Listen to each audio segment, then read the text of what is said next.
আজ বানাবো রুই মাছের মৌলি। এটা বানানোর জন্য রুই মাছগুলোকে আমি নুন হলুদ মাখিয়ে ভেজে তুলে নিয়েছি।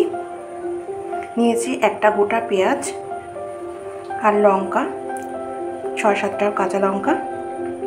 এবার পেঁয়াজটা আর লঙ্কাটা একটা পেস্ট করে নেব।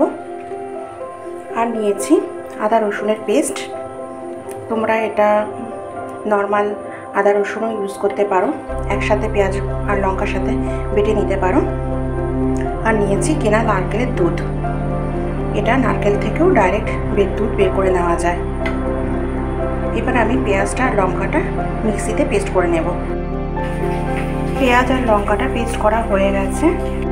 এবার আমি যে কড়াইতে মাছটা ভেজেছিলাম ওই কড়াইতেই আর একটু তেল দিয়ে দেব। এবার পেঁয়াজ আর লঙ্কার পেস্টটা দিয়ে দিচ্ছি।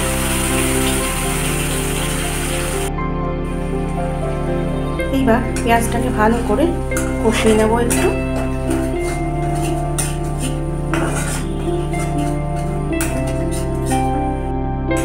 পেঁয়াজটা সামান্য কষিয়ে নিয়ে আমি এর মধ্যে দিয়ে দেব আদা রসুনের পেস্ট 2 চামচ মতো, দিয়ে আবারও কষিয়ে নেব।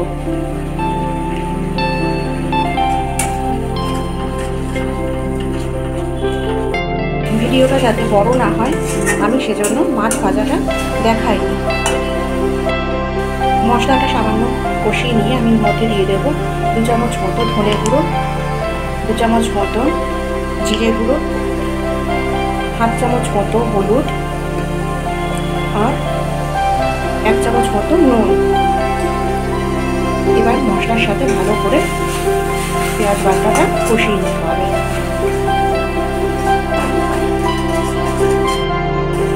মশলাটা যাতে না পুড়ে যায় তাই এর মধ্যে দিয়ে দেব সামান্য জল।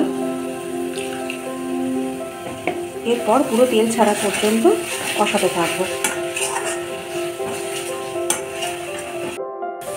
এবার মশলাটা কষাতে কষাতে যখন একটু তেল ছেড়ে আসবে তখন এর মধ্যে দিয়ে দেব নারকেলের দুধ।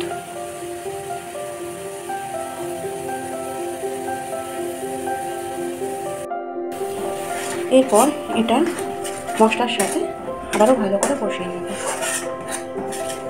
পুরো তেল ছাড়া পর্যন্ত।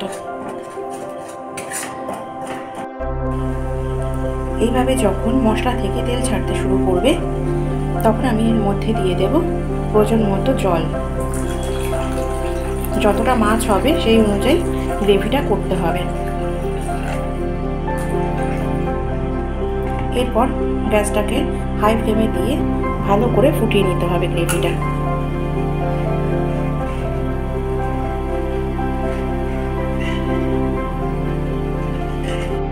গ্রেভিটা যখন ফুটতে শুরু করবে তখনও গ্যাসটাকে লো ফ্লেম করে দেব, দিয়ে মাছগুলো এক এক করে উপর দিয়ে দিয়ে দেব।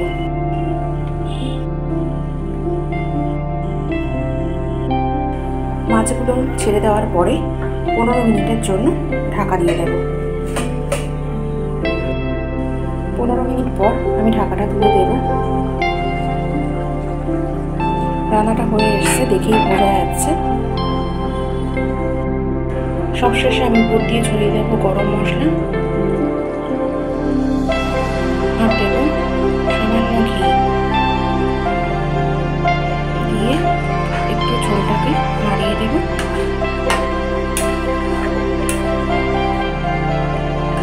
এটা খেতে অসাধারণ লাগে, একবার ট্রাই করে